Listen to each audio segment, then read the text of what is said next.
Porto de Alta Competição. O espaço onde os atletas colocam as ideias no centro do discurso e a cidade no centro do coração. Um podcast da Ágora, Cultura e Desporto do Porto.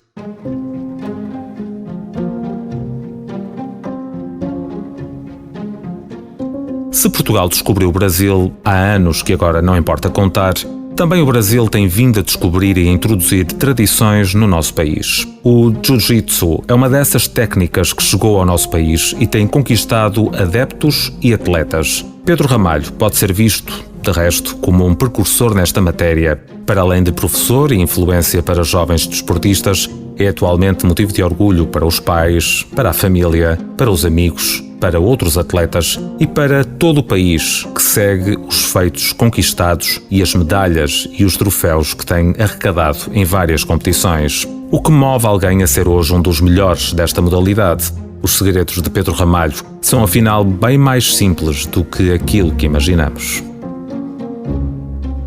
O Jiu-Jitsu é uma novidade neste ano no programa de patrocínio a atletas de alto rendimento. Na primeira temporada não tivemos esse desporto, portanto é uma das novidades neste ano. E, portanto, vamos começar por perceber, para quem não sabe, o que é o Jiu-Jitsu. Toda a gente acha que é luta, uma variação de luta, boxe, mas na realidade é tudo isto e não é ao mesmo tempo. Sim, em primeiro lugar, obrigado por me receberem aqui e obrigado à Câmara do Porto também pelo apoio que me concedeu este ano. E sim, em relação ao Jiu-Jitsu, agora já nem tanto, acho que há mais pessoas que conhecem o Jiu-Jitsu, mas quando eu comecei, eu dizia que fazer Jiu-Jitsu, as pessoas perguntavam, é tipo Karaté? Que é a pior coisa que se pode dizer ao lutador de Jiu-Jitsu, porque não tem absolutamente nada a ver. O desporto mais próximo é o judo, que as pessoas, toda a gente conhece o judo. A maior diferença é que no judo normalmente leva-se a luta para o chão, ou se ele bate de costas no chão é ippon ou vazari, ou seja, pontuação, ou acaba a luta. Ou então podem lutar no chão, mas é um tempo muito curto. A diferença no jiu-jitsu é que a maior parte do tempo de luta é realmente no chão. Portanto, um bocadinho aqui, uma explicação muito rápida do que é o jiu-jitsu, nada melhor do que ver depois para perceber quais é que são essas diferenças. Para ti foi uma surpresa, antes de começarmos a olhar um bocadinho para o teu currículo e um bocadinho a olhar para como é que tudo isto começou, para ti foi uma surpresa este ano o programa ter tantos atletas apoiados de jiu-jitsu? Foi uma coisa que eu, quando vi a lista de atletas apoiados, me saltou à vista que, para além de ti, há muitos outros atletas, até muito novos, apoiados dentro desta modalidade.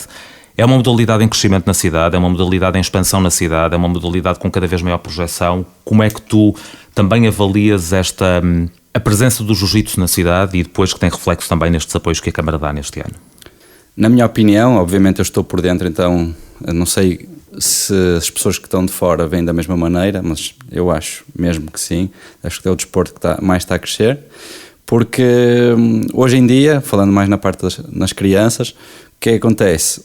Todos os miúdos querem jogar futebol e depois há pais que não querem meter os miúdos no futebol, então querem meter numa arte marcial por todos os valores que estão associados. E hoje em dia já não tem tantas crianças a fazer karaté, a fazer judo, então acabam por ir para o jiu-jitsu. E então nós vemos, e nós na nossa escola recebemos cada vez mais miúdos. E mesmo para os adultos também cada vez temos mais pessoas a treinar, porque é um desporto que pode parecer que não é bem assim, pelo facto de ser uma luta, mas tem bastante longevidade. Nós temos pessoas com 50, 60 anos a treinar connosco, bastantes até, que podem competir. A parte da competição no jiu-jitsu também é engraçado porque eles dividem por faixa, por peso e por idade, ou seja, vamos imaginar que eu tenho 62 anos e quero competir, quero ser campeão mundial, tenho um sonho. Existe o mundial dos 60 aos 65 anos, com pessoas da minha faixa e do meu peso. E como é um desporto em que não se baseia em golpes traumáticos, não se baseia em socos, é basicamente obrigar o outro a desistir através de uma chave de um estrangulamento, é uma modalidade que eu posso fazer toda a minha vida. Uma modalidade com maior longevidade do que algumas, por exemplo, que acabam aos 30 e tal, 40 anos. Sim, até o judo, por exemplo. O judo também não valem golpes traumáticos, mas baseia-se muito na queda. E alguém mais velho, estar a cair repetidamente, é mais provável que se venha a lesionar. No jiu-jitsu, como a luta acontece mais no chão, acaba por ser uma luta mais suave. Tu não precisaste de esperar até aos 62 anos para ser campeão, já lá vamos daqui a pouco, mas então vamos recuar, também começaste quando eras miúdo. Uma coisa que eu não falei, que me perguntou no início, em relação ao patrocínio da Câmara de Porto, que apoiou bastante os atletas de jiu-jitsu. Sim, acho que é, mais uma vez voltando, quando eu tinha 15 anos, ninguém sabia o que era jiu-jitsu, era impossível haver algum tipo de apoio, e normal, porque não era uma modalidade conhecida. Então, quando estás a falar agora que já temos alguns atletas apoiados, ainda para mais crianças que têm o sonho de ser campeão mundial e têm essa sorte, até me arrepiei, porque nota-se uma diferença enorme nos últimos 10 anos. Esses dois atletas são meus alunos, que é o Diogo Carvalho e o Francisco Carvalho, são vice-campeões europeus, e o Diogo é campeão mundial em Abu Dhabi também, na categoria dele, penso que foi 9 anos. Então, para mim é muito bom ver essa evolução. Então, vamos, no teu caso em específico, viajar a esse passado. Também começaste com que idade e começaste num outro momento, ou seja, quando o jiu-jitsu não era tão reconhecido como é agora. E, portanto, tiveste que num primeiro momento, se calhar, quase como tiveste que driblar um bocadinho aquelas desconfianças que as pessoas tinham em relação a isto, não é? Ou seja, o que é o jiu-jitsu e como é que tu explicavas isto às pessoas, nomeadamente, se calhar, aos teus pais. Como é que tudo isto começou? Então, o jiu-jitsu para mim começou quando o meu melhor amigo, desde criança, começou a fazer porque o irmão fazia. E pronto, nós éramos sempre aqueles amigos que estávamos sempre juntos. Pronto, ele começou a fazer jiu-jitsu, eu olhei, não é uma coisa que me atraia muito. Ainda por cima jogava futebol na altura, não jogava muito bem, mas queria ser jogador de futebol. E pronto, e depois com o tempo ele foi sempre insistindo, tens que vir. Depois eu dizia que não queria, e depois lá na escola começavam a fazer estrangulamentos e assim, acabava sempre por apanhar, ele a experimentar em mim as coisas que aprendeu. Até que um dia eu disse, pronto, bora lá então. E foi mesmo desde o primeiro treino que eu sabia que não ia parar de treinar. Nunca imaginei que me fosse levar onde levou, mas uma coisa que eu adorei desde o início, desde a primeira aula. Então, quando é que tu sentes que isso começou a fazer mais sentido na tua vida? Ou seja, quando é que tu sentiste que, de uma mera curiosidade de acompanhar o amigo até perceber como é que as coisas funcionam, até isto começar a ganhar alguma escala e assumir já um papel tão preponderante na tua vida, quase que se equiparava-se, presumo eu, a escola e o desporto tinham a mesma importância no teu dia-a-dia? Mais ou menos. Ok. O jiu-jitsu estava um bocadinho mais pesado. Estava mais pesado, ok, pronto. Mas foi, por acaso, o jiu-jitsu em termos escolares, também foi o que me salvou, honestamente. Mas eu comecei a fazer jiu-jitsu porque gostava, comecei a competir. Os primeiros 2 anos competi, penso que 5 vezes. Não ganhei nenhuma luta, perdi todos os campeonatos na primeira luta. Mas como era uma coisa que eu fazia por gosto, não era algo que me afetava. Eu perdi, pronto. Quando nós perdemos ou não fazemos alguma coisa bem, tenho 2 opções: ou desisto ou tento fazer melhor, pronto. E como é uma coisa que eu gostava, pronto, vou tentar fazer melhor. Acabei por treinar. Ganhei uma luta no Nacional contra um adversário muito mais leve. Então foi a primeira luta que eu ganhei, mas ele pesava menos 10 kg que eu, só que éramos os únicos 2 naquela categoria de idade e puseram-nos a lutar juntos. Então eu ganhei, mas fiquei com aquela sensação de ganhei, mas calma, não é? Fiquei super feliz, finalmente ganhei uma luta. E depois, que idade tinhas quando ganhaste essa primeira luta, lembras? Tinha 15 anos. Ok. 15 anos, acho, sim. Não, tinha 16. Ok. E depois, 2 meses depois, fui ao meu primeiro campeonato europeu e ganhei. Ou seja, antes de eu ganhar o meu europeu, eu tinha ganho uma luta, tinha perdido tipo 10. E depois, do nada, por acaso, as coisas correram bem. Eu nem lutei assim, tipo, não é como se eu tivesse dominado. Eu ganhei sempre por uma margem pequenina. E pronto, e a partir do momento em que eu ganhei o campeonato europeu, no juvenil, não é a mesma coisa que ganhar no adulto, eu percebi que se calhar até tem alguma coisa aqui. E pronto, fui pondo mais esforço e as coisas começaram a dar alguns frutos.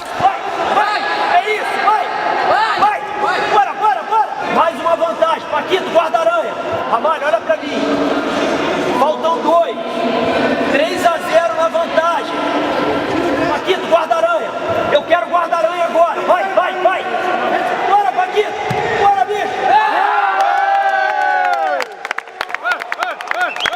Neste processo de avançar nesta área, é também importante quem te acompanha, ou seja, há treinadores, há atletas que vão fazendo também este caminho contigo e que também foram importantes neste percurso, acredito eu, não é? Sim, sem dúvida. Ou seja, treinadores, pessoas que te passaram os ensinamentos, pessoas que te ensinaram, que passaram também o gosto pela própria arte, não é? Então, o gosto pela própria arte, acho que nunca ninguém teve que me passar. Foi uma coisa que eu sempre tive. E acho que se há alguma coisa que me destaca é precisamente o amor que eu tenho pelo que eu faço. Em relação às pessoas que influenciaram na minha formação, obviamente tiveram várias, mas o maior de todos foi realmente o meu professor, o Manuel Neto, que sempre me passou o exemplo do que é que um atleta deve fazer, ou neste caso, como um homem deve ser, um exemplo, fora do tatame. E eu peguei e dizia-me, mas eu apliquei esses valores dentro do tatame, ok? Então foi uma pessoa que sempre me disse o que eu tinha que fazer, mas acima de tudo sempre me mostrou o que é que eu tinha que fazer. E era alguém que eu pensava realmente, eu quero ser como ele. Ele montou a academia, chegou a Portugal, é brasileiro, chegou com Portugal sem dinheiro, pronto, tem uma história de vida bastante interessante. E no fundo eu pensei, ok, eu estou aqui em Portugal, nunca houve nenhum campeão de jiu-jitsu em Portugal. Eu treino com pessoas que nem querem fazer isso de profissão. Eu era o único no início que queria realmente viver daquilo. Mas se este gajo chega aqui e conseguiu fazer o que fez, eu também consigo. E pronto. Chegaste a dizer-lhe isso? Ou Sim, seja, ele sabe perfeitamente. que ele é um exemplo para ti e neste momento acabas por ser tu também herdeiro dessa experiência e passar aos mais novos. Não, exatamente. O que eu quero fazer é a mesma coisa que ele fez por mim, eu quero fazer para os meus alunos e para quem vem a seguir a mim. Mas tu sentes isto também já da parte dos mais novos, por exemplo, que começam e olham para ti como um exemplo? Sim, claro, sem dúvida. O que é que tu lhes dizes habitualmente quando estás a treiná-los e eles têm estes sonhos de serem campeões? Alguns deles já são, precisamente. Quais são esses ensinamentos que esse teu professor te passou, que tu passas agora? Nós somos bastante diferentes. Eu acho que ele é uma pessoa que fala muito, ele adora falar. Eu sou uma pessoa um pouco mais, não vou dizer reservado, mas eu gosto mais de fazer do que estar a falar muito. Mas da maneira que eu vejo, obviamente é um caminho bastante difícil. Então, da maneira que eu faço, eu tento manter as coisas bem realistas. Eu tento motivar, mas acima de tudo tento manter as pessoas realistas. Ok? E para mim, uma pessoa que, se eu estiver sempre a dizer, isto é difícil, isto é assim, vais ter que fazer aquilo que também é muito difícil, poucas pessoas fizeram. Depois de eu ter essa conversa e dizer essas coisas, se a pessoa continuar motivada, eu sei que ali está realmente um campeão e alguém que eu devo investir e que vai realmente poder ter sucesso, neste caso no jiu-jitsu, mas no que quer que seja. Como é que tu identificas essa chave do sucesso destes miúdos mais novos? Quando eu digo que uma coisa vai ser muito difícil, vamos imaginar, foi o que aconteceu comigo na altura. A mim e o meu professor, nós lutamos um campeonato e depois estavam-se a rir nas nossas costas porque o meu professor disse que queria fazer um campeão mundial em Portugal. E as pessoas, campeão mundial em Portugal, isso nunca vai acontecer. E lá está, nós pegámos naquilo e não foi algo que nos deitou abaixo, ou muito pelo contrário.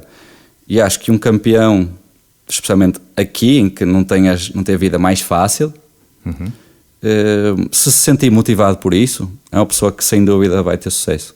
Tanto, mais uma vez, tanto no jiu-jitsu como se fosse na situação da música, o que quer que seja. Acho que esse é o ponto-chave e é aí que eu identifico que essa pessoa vai... O segredo é acreditar? É acreditar e muitas vezes ter esperança, porque há vezes em que as coisas estão difíceis e uma pessoa pensa que eu não estou a ver por onde é que isto vai correr bem. É que já tive essa situação várias vezes, eu não sei como é que isto vai correr bem, mas eu sei que é por esta direção que eu quero ir, então vamos continuar.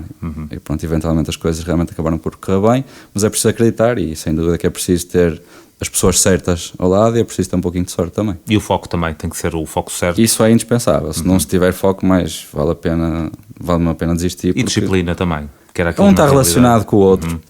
Se não se tiver, mais vale vir fazer outra coisa, que seja mais seguro. Coming down in weight here to compete at the Abu Dhabi World Professional Jiu-Jitsu Championship, Pedro Ramalho from Portugal. He's 29 years of age, 12 wins with the AJP Tour, 7 by submission, 1 by disqualification, 4 by points. 1 gold back in 2019 in the Abu Dhabi National Pro Jiu-Jitsu Championship in Spain. Pedro tries to reset for the lasso here. Pedro controlling. Still 36 seconds left though. More animated Pedro in this bottom position. And Pedro Ramalho gets the win from Focus Jiu-Jitsu, gets the gold medal, gets the championship. Como é que é ser campeão mundial em 2023? O que é que se sentiu nessa altura, quando se está sob os holofotes de tanta gente e na tua categoria consegues levar a melhor? Sim, cada pessoa tem maneiras diferentes de reagir e extrair o melhor de si. Há pessoas que se alimentam desse palco, das pessoas a gritar, a bater palmas. Já eu sou o contrário, eu sou mais minimalista nisso. Minimalista no sentido em que eu olho para uma luta e eu vou ganhar se fizer as coisas corretamente. Ou seja, eu não penso em ganhar, não penso em perder, muito menos nas luzes, nas pessoas, na cage, no espetáculo, na entrevista. A única coisa que eu penso é no que eu vou fazer dentro do tatame. Eu tenho que fazer as coisas bem, não posso errar, eu sei que ele faz isto, então eu não posso fazer aquilo. E eventualmente, se eu acertar todas essas coisas, fizer as coisas bem, eu vou ganhar. Então o que eu me concentro é nisso, não penso em mais nada. Mas então, todo aquele alarido à volta de um campeão que se cria quando se ganha uma luta, tu relativizas isso tudo? Ou seja, há um momento de euforia nesse momento, acredito eu, não é? Mas depois relativiza-se tudo. Sim, o que eu aprendi nestes anos todos de competição é que isto é uma coisa que eu tento passar, especialmente a quem está a começar, e acho que isto é importante em todos os desportos, é que se valoriza demais o resultado. Ou seja, basicamente, quando se ganha uma competição, eu sou maior, quando muitas vezes não é verdade. Quando se perde uma competição, não vale nada, muitas vezes não é verdade. E às vezes perde-se um campeonato por um detalhezinho. Eu sou muito melhor que o outro, mas errei qualquer coisa, estava cansado nesse dia, estava doente, por alguma razão não consegui treinar e perdi um campeonato. E as pessoas, então este é melhor que o outro. Muitas vezes não. E o contrário também acontece. Quando se ganha um campeonato, acho que muitas vezes, quando acontece esse alarido todo, parabéns, és maior, muito bem. Acho que, não quero dizer o ego, mas a confiança pode crescer demais por uma coisa que simplesmente se ganha uma luta. E se calhar eu ganhei, mas o outro estava doente. Ou seja, há sempre aqui então o segredo para mim é a confiança está no que se faz no dia a dia, no que se fez nos últimos 2 anos. Eu ganhei todas as lutas e perdi uma. Será que isso é realmente muito significante? Então eu tento manter todo esse alarido positivo e negativo quando ganho, quando perco fora, e realmente olho para mim e tento encontrar a minha confiança dentro em vez do que se eu fora. Isto para dizer o quê? Muitas vezes nós perdemos e depois do nada ganhamos. Okay? E se ligar demasiado a essas derrotas, que é uma escalada de uma montanha normalmente, a carreira de um atleta, se ligar demasiado pode-se desanimar quando estiver a fazer um trabalho certo. Ok? Então acho que é importante os atletas terem isso em mente. Portanto, todos estes prémios que foste ganhando ao longo destes anos são apenas passos para continuar o percurso. Não ficas refém desta ideia de que eu fui campeão em 2023, eu ganhei este prémio no outro ano anterior. Nada. Ou seja, são apenas passos normais de alguém que dedica a sua vida ao desporto. Sim, eu aprendi isto em 2015, fui campeão mundial na faixa roxa, eu perdi em 2014, foi o meu primeiro mundial, estava a lutar super bem e depois perdi porque levei uma chave de pé nos quartos de final, fiquei em depressão, não saí de casa quase durante um mês, acho que nunca me senti tão triste na minha vida mesmo, mas aquilo mexeu comigo e fiz uma promessa a mim próprio que foi, o próximo ano eu vou ganhar nem que me matem dentro do tatame. Eu estava mesmo assim no modo meio psicopata. E peguei nessa raiva toda e treinei como nunca, não pensava em literalmente mais nada, desde que acordava até ir dormir, eu só pensava em jiu-jitsu e só pensava em ganhar aquele campeonato. No ano a seguir, ganhei tudo, não perdi nenhuma luta na minha categoria, fui campeão mundial. E normalmente as pessoas pensam, isso é uma coisa muito positiva. E realmente foi que me deu confiança para continuar, porque fui campeão mundial na faixa roxa, que é uma faixa muito difícil. Então, posso viver do jiu-jitsu, posso conseguir coisas maiores na faixa preta, que é profissional, mas desde 2015, desde esse dia em que eu fui campeão mundial, senti que me faltava alguma coisa. Ou seja, eu estava a viver por um resultado em que consegui e depois não tinha motivação para fazer nada. Entre 2015 e 2020, eu lutava sem vontade, treinava sem vontade, fazia as coisas porque era o que era suposto eu fazer. E o primeiro campeonato que eu realmente me senti vivo a lutar foi em 2020. Então passei 5 anos da minha vida a lutar ali morno. Ok? tecnicamente era muito bom, mas nunca conseguia. Para ganhar é preciso aquele extra pequeno, não é? Eu não tinha, então ficava segundo, terceiro nos campeonatos mundiais, no campeonato europeu, ganhei um, perdi outro, fiquei em segundo. Então a lição que eu aprendi com isso foi tanto para o positivo, ou seja, quando ganhamos não podemos dar demasiada importância ao resultado, e também quando perdemos. Semi-final of the middleweight. Boa, ajeita, excelente. Oh, that shot in the triangle. What a beautiful, wow. That was crazy. Wow, that was incredible. What a scrap. It's the end in the very last seconds, advance to the final. Oh man, that's awesome. Then I would definitely factor that in and, give Pedro the win. O Porto, que é a tua cidade, é uma cidade que na realidade te apoia neste ano com este programa de patrocínio, com este apoio, passando a redundância, é um apoio que apoia os seus atletas e os valoriza também. Para ti é importante ter a tua cidade a reconhecer-te e a apoiar-te desta forma e poderes também viajar com o próprio nome da cidade um bocadinho contigo? Claro que sim, obviamente. Assim, eu sou uma pessoa que gosta muito, muito da minha cidade. Tenho a felicidade e a sorte de poder viajar muito por causa do jiu-jitsu, e a sensação que eu tenho é que quanto mais viajo, mais eu gosto de Porto. Hoje em dia, como atleta profissional, eu tenho alguns patrocínios, o apoio não é uma coisa que era essencial para mim, mas para mim é muito especial pelo facto de ter a minha cidade realmente a valorizar-me, a mim e também aos meus alunos.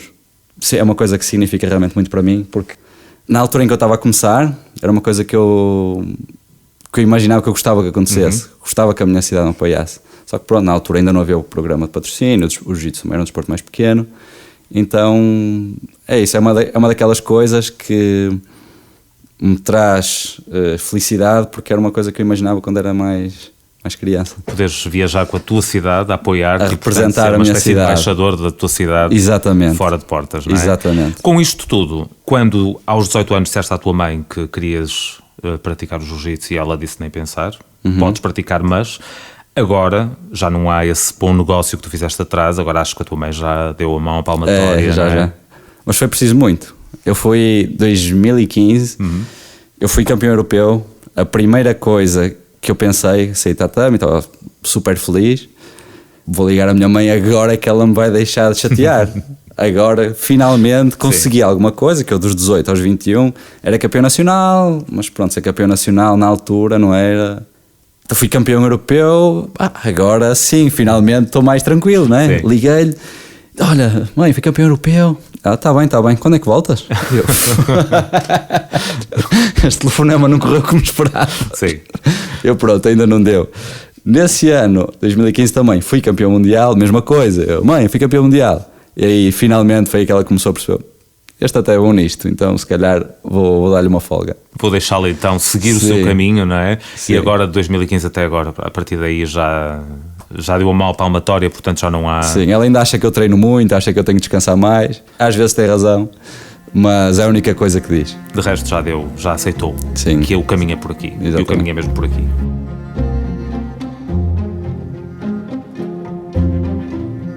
Porto de Alta Competição, um podcast da Ágora, Cultura e Desporto do Porto.